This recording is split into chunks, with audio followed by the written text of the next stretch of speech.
Woman, don't go to this alleyway. Don't worry, Batman. Nothing bad will happen.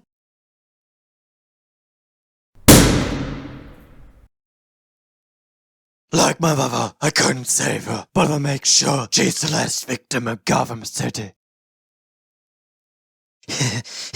It's raping time, bruh.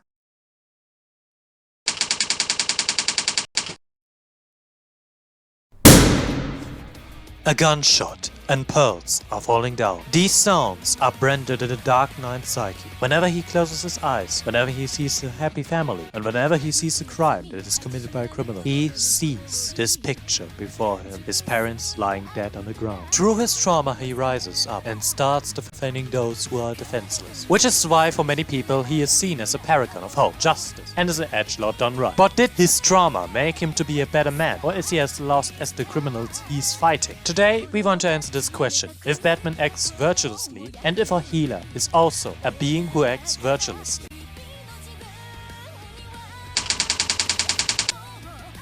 Young Bruce Wayne leaves with his parents the theater, but on the way back they met in an alleyway a robber who killed young Bruce Wayne's parents. At this day, young Bruce Wayne swore on the grave of his parents that no one has to suffer the same fate as he did and make sure Gotham is safe for everyone. But to achieve this goal, he studied everything from crime fighting, detective work and up to all kinds of science fields. And now he helps the people of Gotham a day as the billionaire Bruce Wayne and at the night as the protector of Gotham, Batman.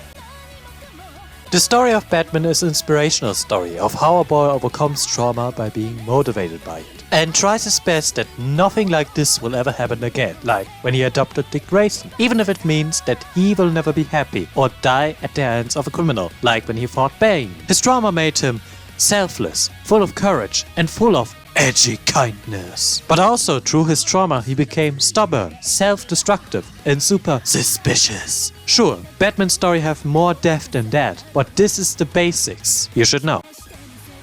But now comes the question. Is he as bad as the criminals he's fighting? I mean, he takes the law in his own hand. But unlike a certain healer, he fights in a system that uses the police force as their personal killer. A system that leaves his people in the dirt and let criminals go free. No one believes in Gotham. Why should there? It is a dirt hole. Batman, on the other hand, believes in Gotham. He saw the good in Gotham by having a loving father who used to help people, which is why Batman doesn't kill his victim, no matter how bad they are. He believes that they can change their ways. By doing that, Batman doesn't make his own law, but acts for the law by showing that the state can punish criminals by putting them behind bars. Meaning that Batman tries to overcome his trauma by making sure no one else has to suffer the same fate as he did. This makes a true hero.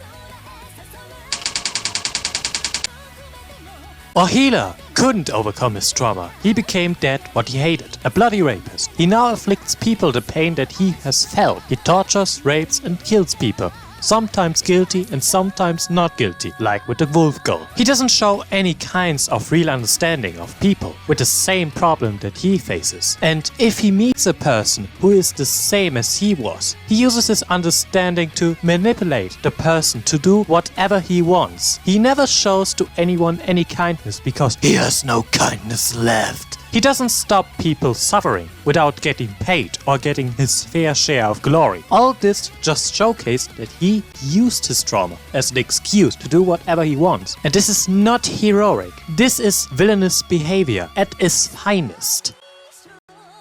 Well, once again, this was a short episode. But what is the key difference between a hero and a villain, you might ask? Well, dear viewers, this question will be answered in the next video. So stay ready and remember, I believe in you. So start believing in yourself.